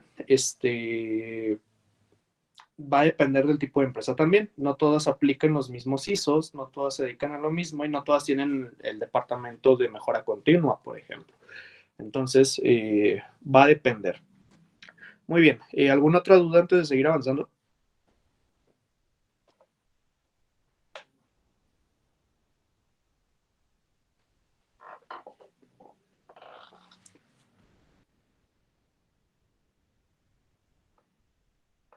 No, profe. Ok, vamos a avanzar. Existe otra que es absolutamente igual a la anterior. La única diferencia es que esta norma es mexicana. La anterior pertenece al sistema de estandarizaciones a nivel global y esta es mexicana. Por lo tanto, es una norma no oficial. Sin embargo, dentro de nuestro territorio nacional, pues tiene mucha aceptación dentro de las empresas.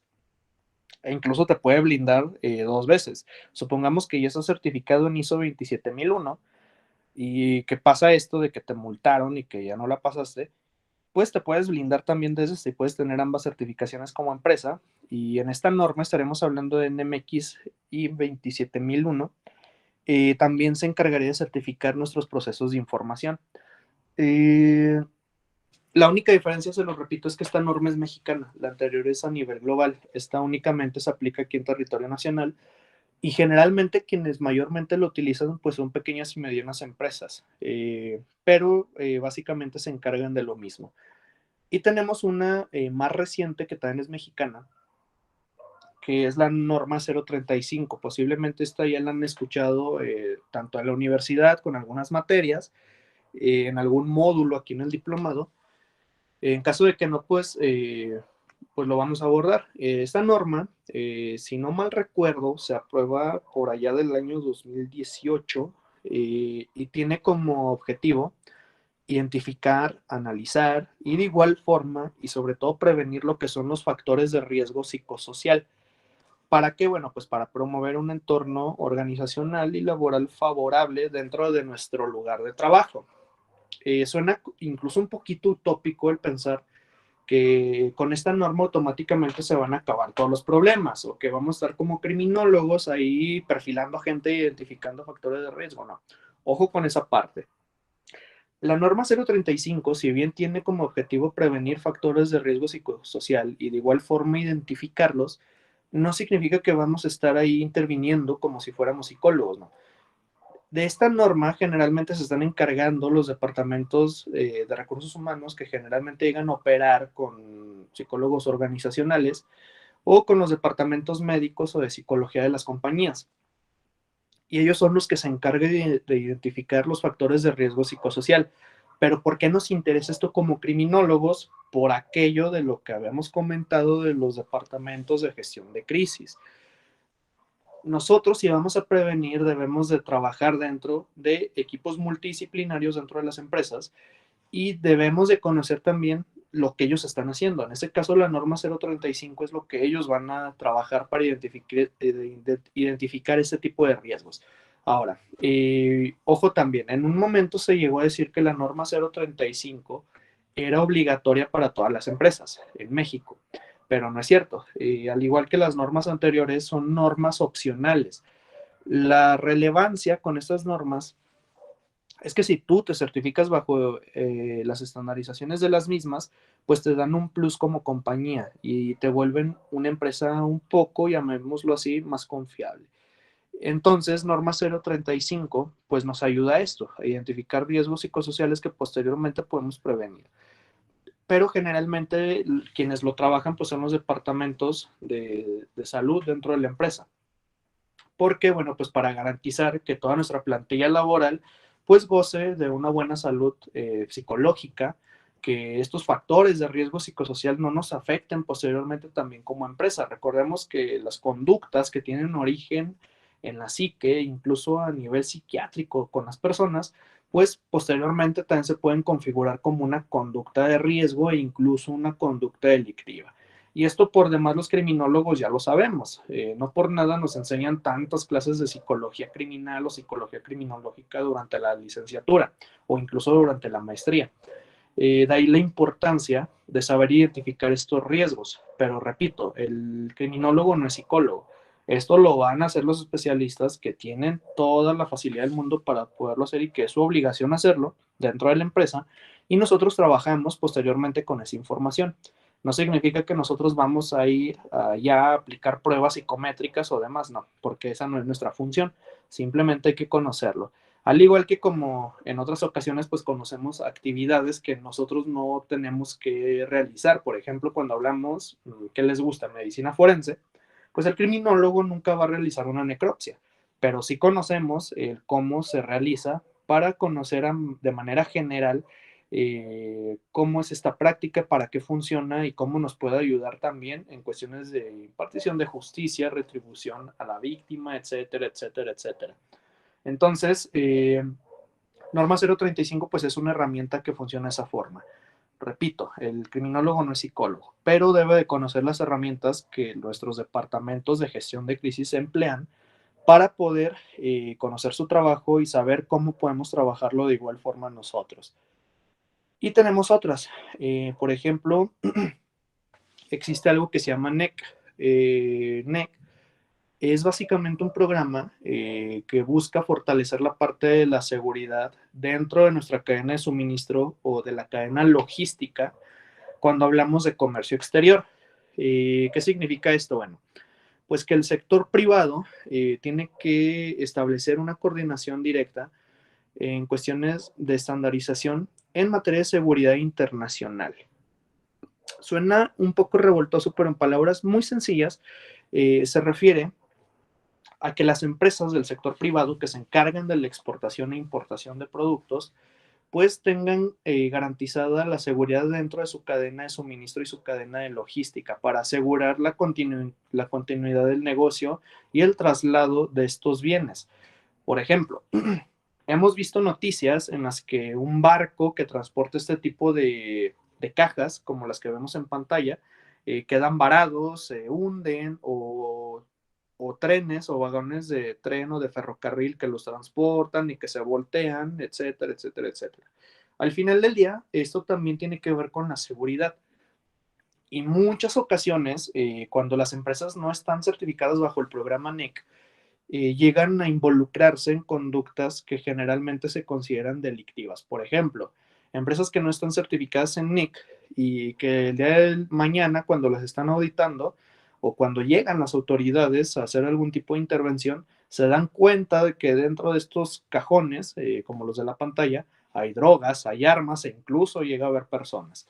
Entonces estaremos hablando de que hay delitos como el tráfico de distinto tipo de productos, objetos e incluso personas que se pueden prevenir con una herramienta que se llama NEC.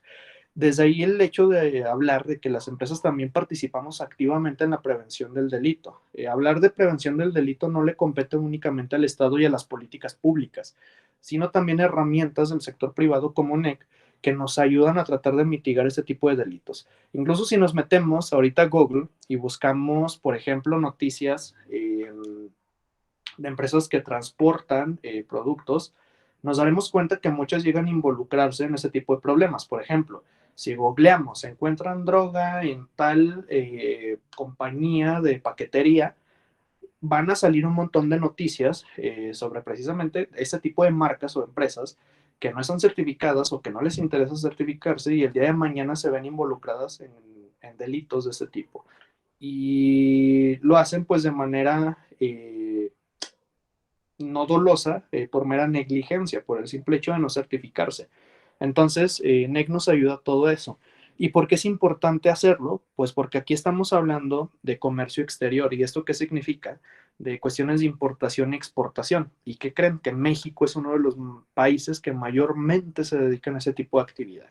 Por lo tanto, estaremos hablando de que hay muchas empresas que no están certificadas bajo el programa NIC y que el día de mañana están ayudando, incluso muchas veces sin saberlo, a la delincuencia organizada, a transportar mercancía, sustancias ilícitas, personas, artefactos que pueden dañar a los demás y que nunca lo van a lograr identificar por el simple hecho de que incluso desconocen que existe NIC.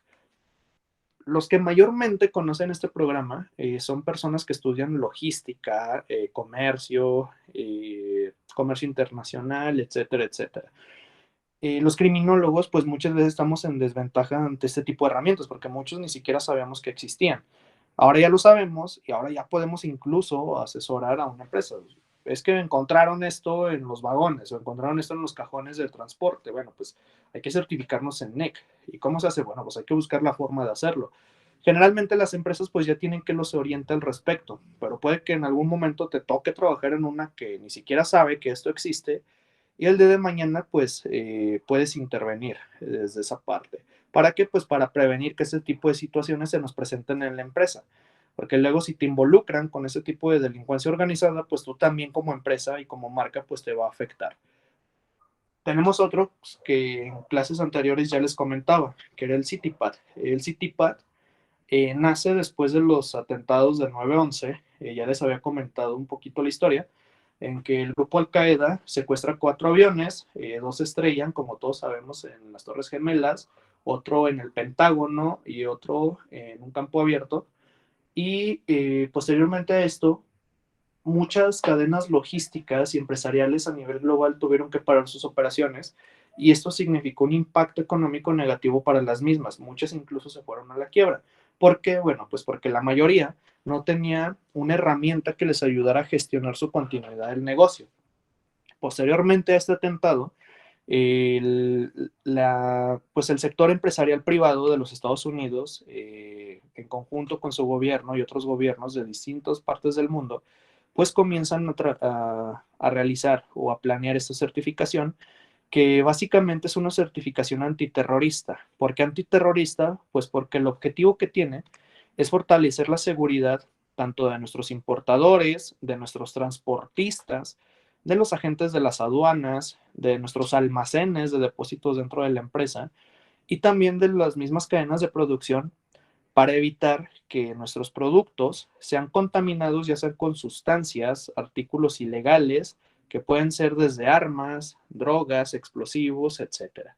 Y es una forma en que la iniciativa privada también participa en cuestiones de antiterrorismo. Muchas veces pensamos que esto solamente le compete a cuestiones de seguridad nacional, pero las empresas privadas también lo hacemos.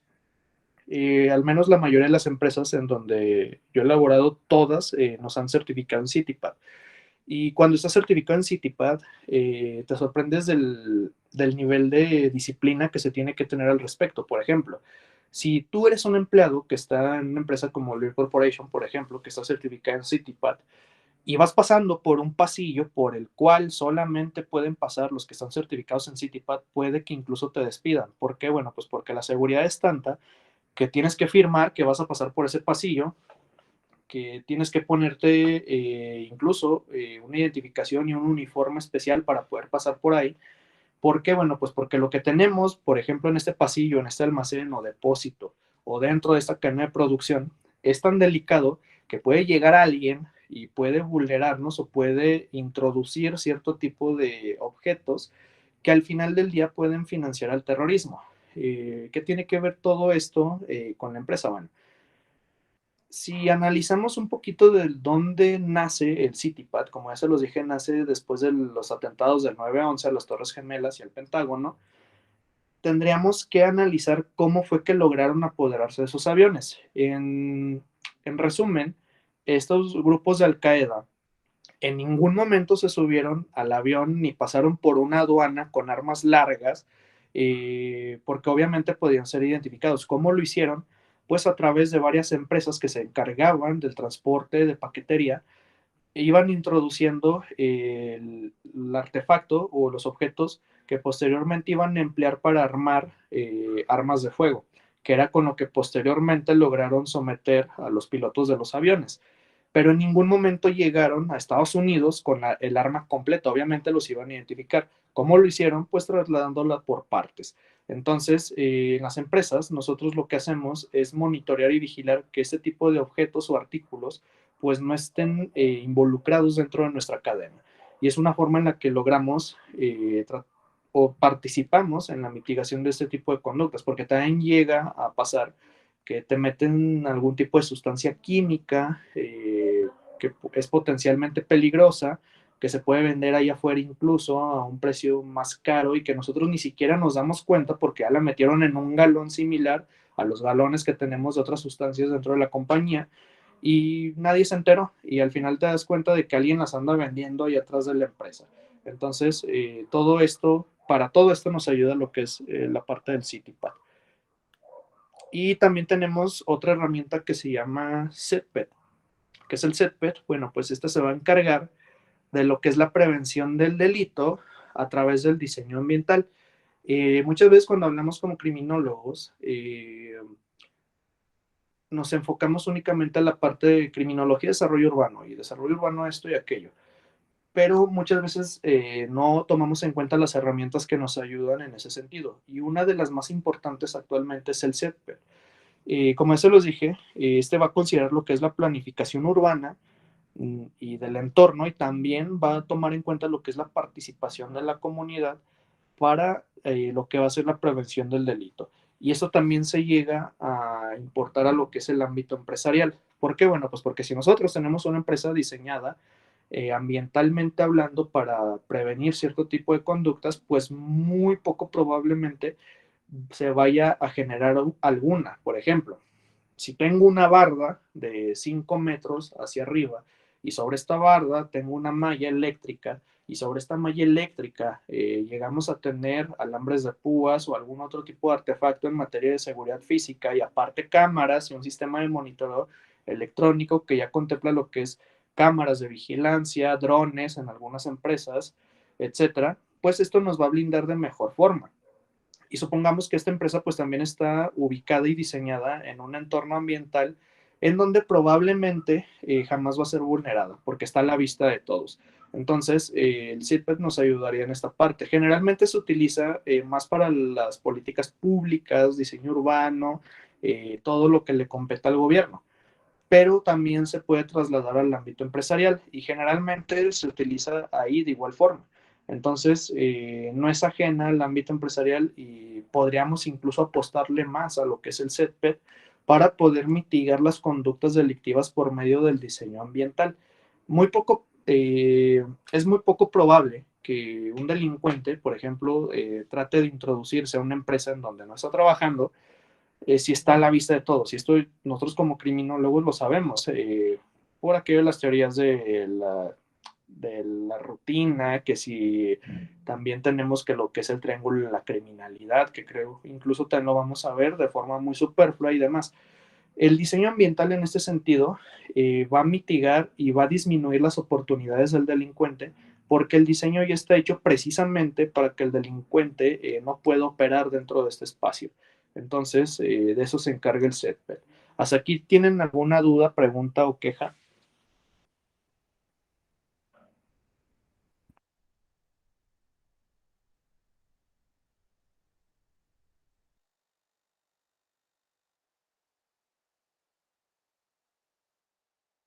No, maestro, está todo bien.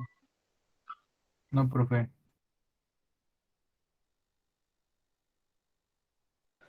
Ok, entonces vamos a dejar hasta aquí la sesión del día de hoy y mañana finalizamos con las otras herramientas que nos faltan, ya son muy pocas, y pues mañana damos por finalizado nuestro módulo. Entonces, esto sería básicamente lo que vimos el día de hoy, que tiene que ver con la cuestión de las estandarizaciones, que nos ayudan a prevenir y a colaborar en materia de seguridad y prevención para evitar lo que es la victimización o la autovictimización. Entonces, nos vemos el día de mañana. Por ahí está su tarea pendiente. Recuerden que son 4, entonces métanle nitro, como a veces dicen, porque terminando el módulo les tengo que dejar las restantes. Entonces, no van a ser muy pesadas tomando en cuenta que son 2. pero por ahí para que lo tengan en cuenta. Entonces, el día de hoy pues dejamos la sesión hasta aquí y nos vemos el día de mañana. Profesor, respecto a la tarea, ¿qué fecha límite tiene?